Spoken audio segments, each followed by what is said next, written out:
Meditations for Every Day in the Year by Bishop Richard Challoner. September 29th, on Michaelmas Day. Consider first that on this day the Church of God celebrates the festival of St. Michael and all the heavenly host of angels and archangels, cherubim and seraphim, and the rest of the orders of blessed spirits. Wherefore the devotion of this day is, first to join with all these heavenly choirs in giving praise, glory, and thanksgiving to God, who created these angelic spirits, to glorify Him, and who has inspired them all with an unspeakable love for us, and has sent them to minister for us, in order to our receiving the inheritance of salvation. Hebrews 1 verse 14. Secondly, we ought on this day to congratulate with these heavenly citizens and their great leader, St. Michael, these friends of God and of ours, and to rejoice in their eternal happiness. Thirdly, we ought to associate ourselves with them, in order jointly to promote the common cause of our common Master. That is, the greater glory of God, and the advancement of His divine service and love, and with them to fight His battles against the devil and his rebel angels. O Christians, how happy, how glorious is this cause, in which both we and they are engaged, and how advantageous it is for us to have such auxiliaries in this great warfare. Consider, secondly, what lessons we have to learn from the behaviour of these blessed spirits from the first moment of their creation, and what we are to imitate in them. They no sooner received their being, but they turned to their Creator by adoration and love, and dedicated themselves eternally to Him. We are made for the same end as they were, that is, to glorify God.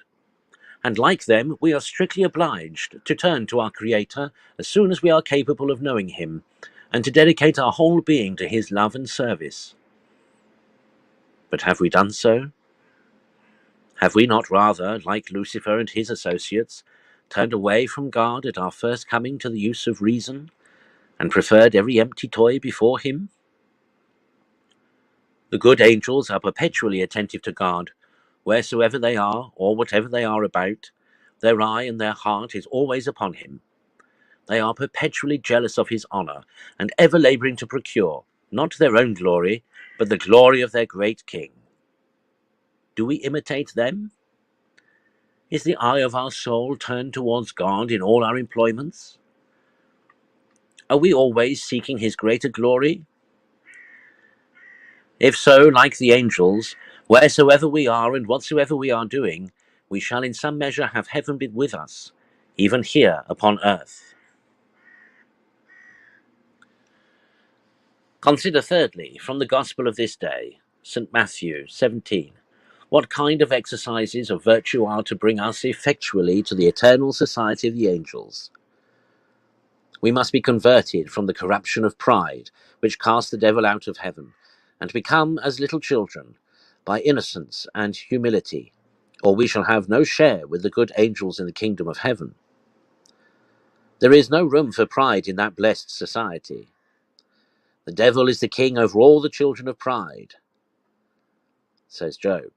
There is no room there for any that wilfully associate themselves with the rebels that have been cast out from thence, by corrupting others, or suffering themselves to be corrupted and drawn away from their allegiance, by giving or taking scandal against their own souls.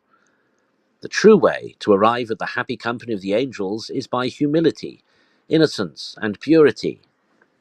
If we would come amongst them, we must cleanse ourselves from all defilement of the flesh and of the spirit, perfecting holiness in the fear of God. 2 Corinthians 7 verse 1. For nothing that is defiled shall enter into that blessed city where they dwell forever. Revelations 21:27.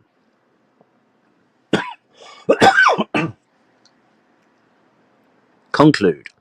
So to honour St. Michael and all the good angels, as to imitate their fidelity to their God, their constant attention to promote his glory, and their constant opposition to all the enterprises of his enemy. The name of Michael signifies, "Who is like God?" Let this be your motto in all your spiritual warfare. At all times keep close to God, and he will keep close to you.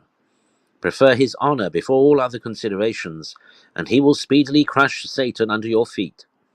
Yea, he will enable you to walk upon the asp and upon the basilisk, and to tread upon the lion and the dragon, and nothing shall have power to hurt you.